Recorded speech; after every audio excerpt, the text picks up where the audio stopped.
কাবাগরের গিলাফ যারা গিয়েছেন তারা জানেন, খোদা কি কসম, এগুলো কালো না?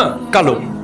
পৃথিবীতে কত কালো কাপড় আছে না, কিন্তু কাবাগরের যে কালো, যে চেহারাটা কাবাগরের, এটা দেখলে মনে হবে যেন কাবার ভিতরে প্রাণ আছে, আপনার সাথে কথা বলছে।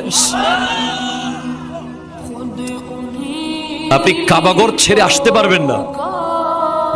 আন-নাজরু ইলাল কাবাতি ইবাদাতুন। যে বুঝে এই চোখ দিয়ে আমি কাবাগর দেখব, এই চোখ দিয়ে আমি গুম্বাদে হাজরা দেখব, এই চোখ দিয়ে আমি মায়ের চেহারা দেখবো আর হজ করব, দেখবো আর হজ করব, বাবার চেহারা দেখবো আর হজ করব, দেখবো আর হজ করব। এই চোখ দিয়ে আমি কোরআনের আয়াত দেখব। 10 কোটি টাকা দিলেও সে চোখ দেবে না। কি হবে 10 কোটি টাকা যেতে 10 মিনিট লাগবে?